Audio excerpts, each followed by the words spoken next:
mode. Okay, thank you. Good evening. I'd like to call the Recreation and Parks Committee meeting to order. We are a committee of 5, but we will open the floor to everyone here. I appreciate everybody's attendance. I'll call the roll. Mrs. Ray, or Ms. Ray, Mr. Tobin. Here. Mr. Kleiner. Here. Mr. Massey. Here. Myself. We have a quorum.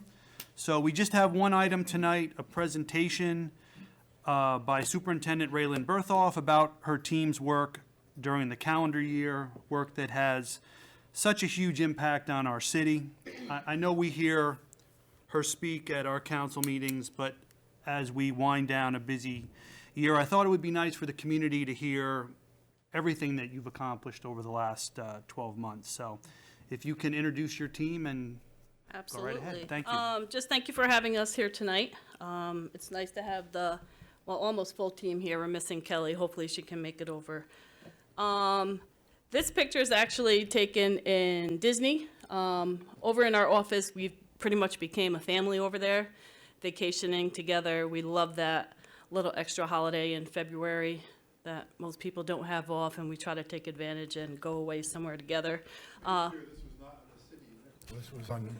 Oh, absolutely. Absolutely.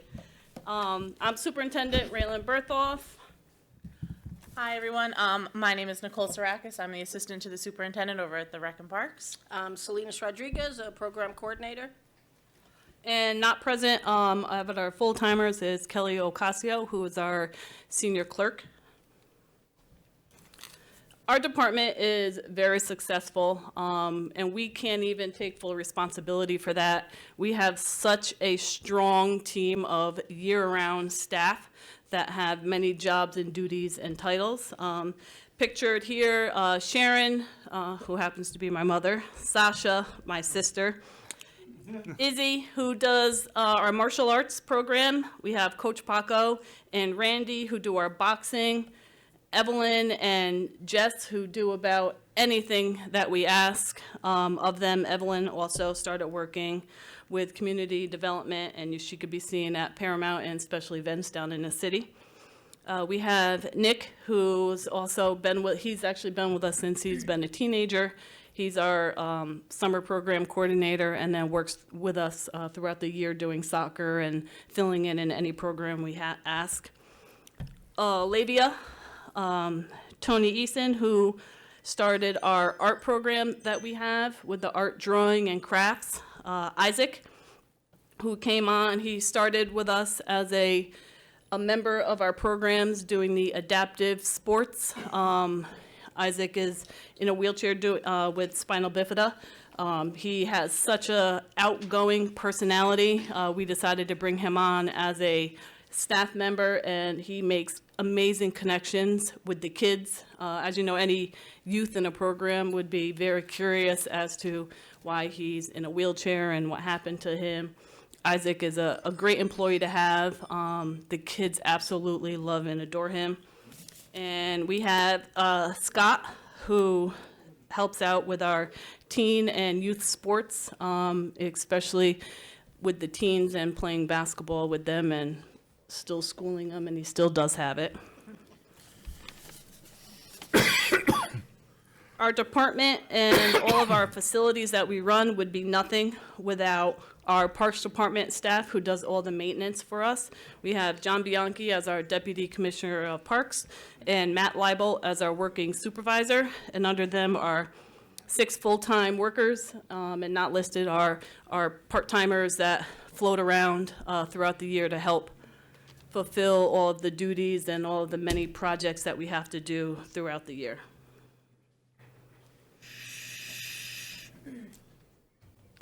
Our Recreation Commission, we meet monthly.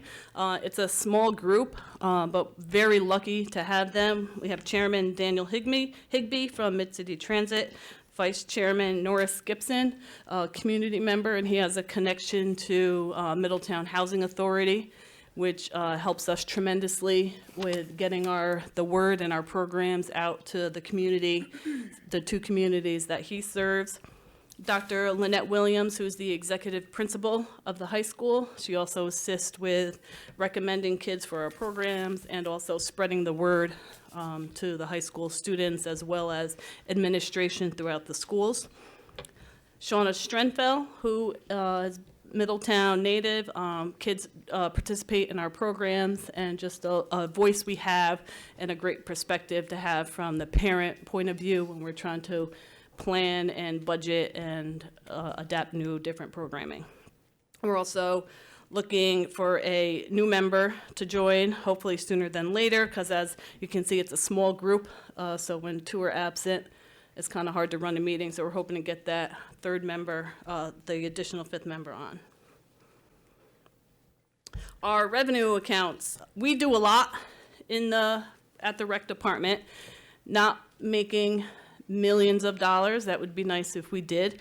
Our goal is always to any program that we run besides special events is to have them self-sustaining. So if you look for under pool charges, the 2023 adopted is what we estimated that we would bring in for this year. 16,513 is what our actual amount of money that we bring in for this year. Sproat Street is a pool that definitely needs to be reevaluated. We actually had a lot of swimmers there this year, but as you can see, a lot of swimmers not equaling that much revenue that we're bringing in. The splash pad, I mean, it was a rough summer with the rain, but a decent amount of revenue that we're bringing in. Our day camp fees, we are doing very well with our Little People Playtime and Sports Camp that we run. We're very appreciative that the school district has been continuing to allow us to use their school building to run our sports camp. We have had to do it in the past outdoors, and it's not ideal, and our numbers are low when we try to keep them lower when we're outdoors, just for safety reasons. Our special programs revenue, predicted 68,000. Right now, we don't have our November and December money accounted for, but we are well over, and it'll go into detail more on the special programs on the next page. Pavilion and facility usage, falling a little under, but I think we probably should hit our projected mark based on November and December's facility usage. We have the Phaeton who utilizes our building quite frequently, and they have to pay the rental fee there. Gifts and donations. Every year, Little League makes a small donation to us to help with the many projects that have to go on at Little League for safety reasons and upkeep. United Way made a donation this year. Kiwanis every year makes a few donations. That money, it also doesn't show that gifts and donations. We do get other donations, but they go to different line items. Like we had a donation for sports camp scholarships, and that goes completely to a separate line item, so that's not shown in the gifts and donations. So on the camp scholarships, this year we had a tremendous donation from Howard Avery of $10,000, so that really boosted our account line for that. So we are looking forward to this upcoming summer to be able to give out more scholarships to kids so that they can attend camps. So in that account, we actually total right now have a little over $20,000 in camp scholarships to give out to the kids. We don't announce that we offer scholarships, but we take the recommendations mainly from the school district of kids that aren't able but have the need to participate in programs. Orange County Youth Bureau, it's really hard to predict because we have to predict what we're going to get before we actually get it. We usually stay around that $40,000. This year we actually got $38,820. They're still trying to catch up from COVID on getting our reimbursements back to us and the money issued to us, but we are guaranteed to get the $38,820 eventually to come in 2024, but we are running the program, so we will get that funding. The next few slides are a breakdown of our special programs. If you want to take a look, I won't read through every single one of them, but as you can see, there's the breakdown of what each program is bringing in. Again, I would say 90% of our special programs that we run are self-sustaining. So what we're paying in staff is what we're bringing in revenue, which is a goal that we always try to hit. The only few times that it's actually not self-sustaining, if it's a new program and we think it's going to be good, and sometimes we get fooled and it's not too successful, so we do have to eat the money on that end.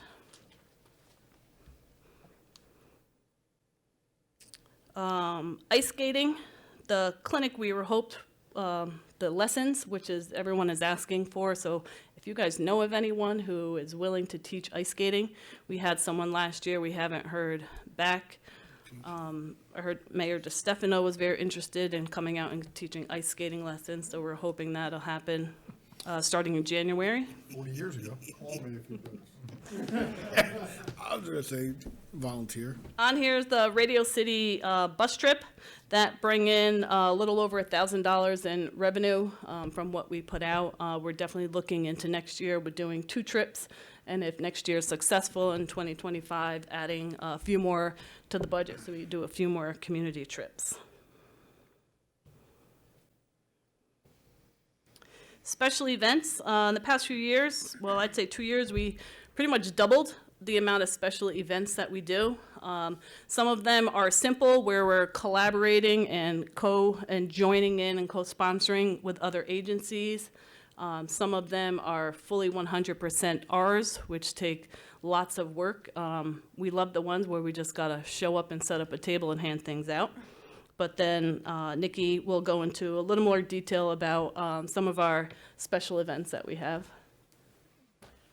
Hi, everyone. So as you can see here, we have a number of different special events that we actually have currently coming up.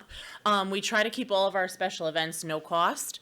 There are some events where there is a small cost associated with that, and that's primarily because the number has to be kept small. For instance, our Teen Glow Egg Hunt that we always do around the Easter season. And that $5 is pretty much to secure the spot that people show up.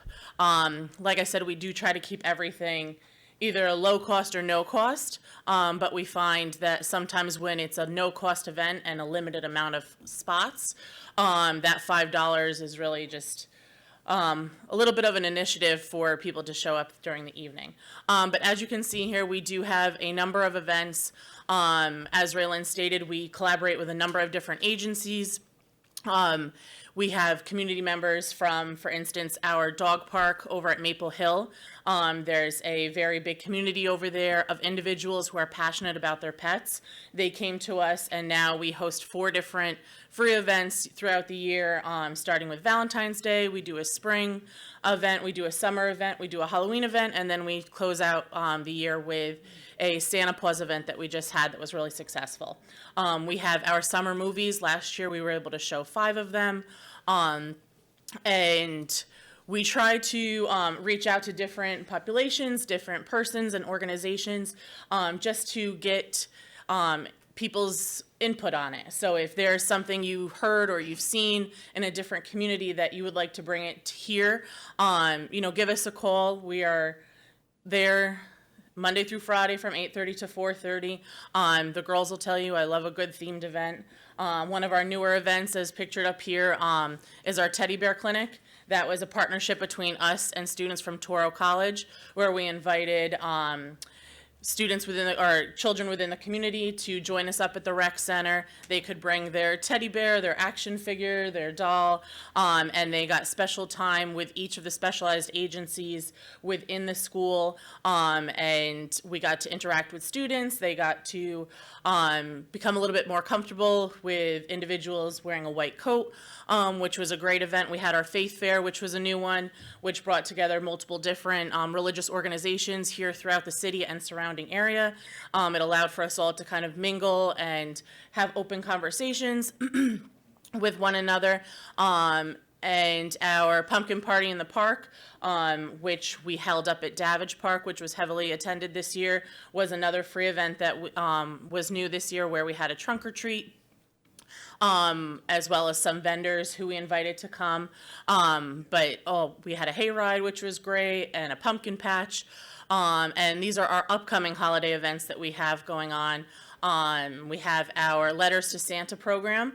We invite all of the youth in surrounding areas, as well as the city of Middletown, to write a letter to Santa. And we have special Santa writers who will make sure that a personalized letter gets back to them, as long as a address is supplied. We have had probably over the course of the last 8 years, close to 10,000 letters. You know, we try and make sure that the opportunity is open to everybody. We love being a part of people's tradition, especially around the holiday time. Letter boxes there's 5 different mailboxes situated around the city. City Hall, the rec department, the ice rink, Festival Square, and Thrall Library. So we invite everyone to write letters and, you know, get those in. Upcoming this weekend, we have our Grinch movie coming up, so that's a $5 ticket for anybody. We do have some special magical things that we add into it. And then on the 23rd, we have a free candy cane hunt over at the ice rink. So we have a lot of stuff coming up in the next few weeks. And if you hear something and you think it would be a great fit here, give us a call over at the department. Our recreation programs that we have, from sports to crafts, soccer, cheerleading, we pretty much do it all. We're always looking we love when community members come to us and pitch us a program, because it is very hard to find these specialty instructors who are willing to commit their time.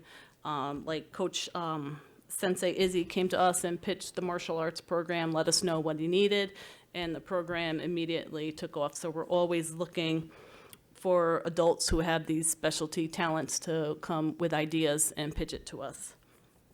Our newest programs that we've added is the volleyball and pickleball, which are definitely taking off and have been very successful thus far. Our swim lessons, we haven't had them in a few years, but we're very lucky to have Danielle McElveny on staff, who is very talented with lifeguarding and anything pool related.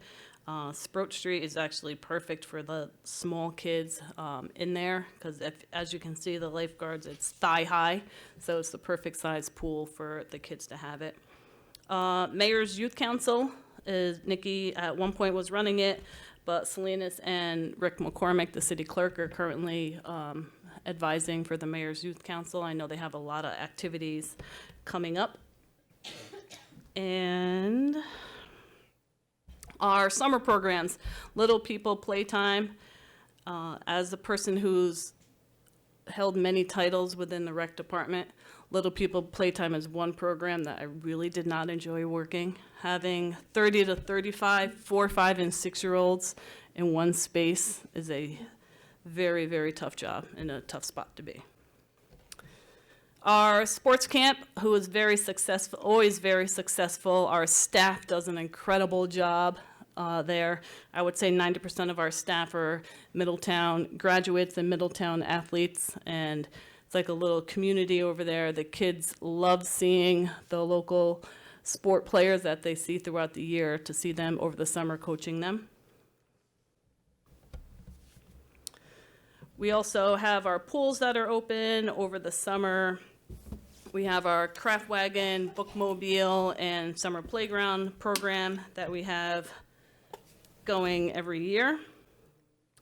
And some of our most important programs that we offer are programs that were funded by the Orange County Youth Bureau.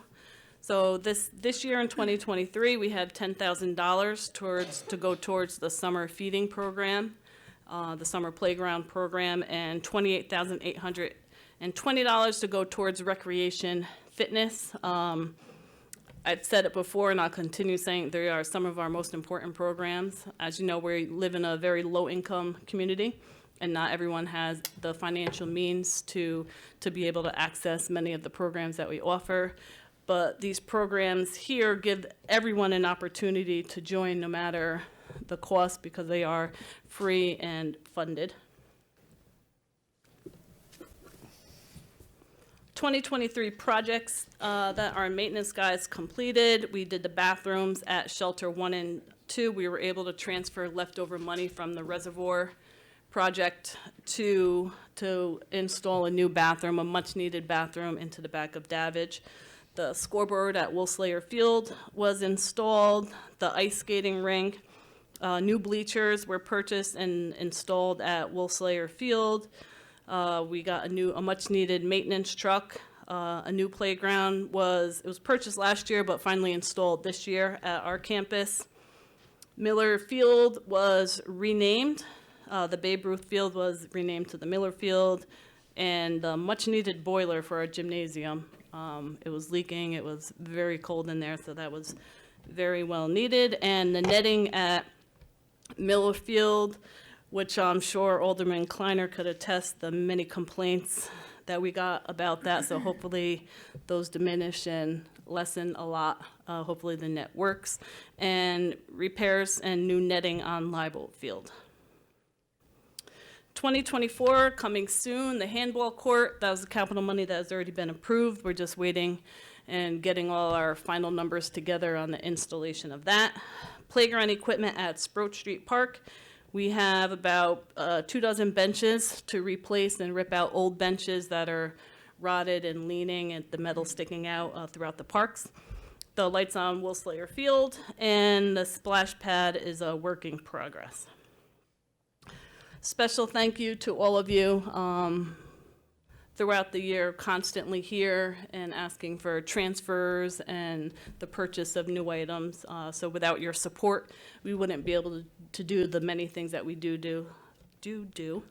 So thank you, and we are very appreciative to all of you to hearing us out and understanding the needs of our community and always voting yes, so thank you. And to Kelly Ocasio, again, who's not here, who put this all together, and I've said it before, who's the backbone of our department. The clerical people often get forgotten within our community and throughout, but without Kelly, any program that we run would not be possible. So a special thank you to Kelly. Does anybody have any questions? Can open it up. We'll go around the room very quickly. Questions or comments? We'll start with Mr. Tobin. Mr. Jean-Francois. Dr. Johnson. Great opportunity to review. Congratulations. Thank you. Ms. Ray.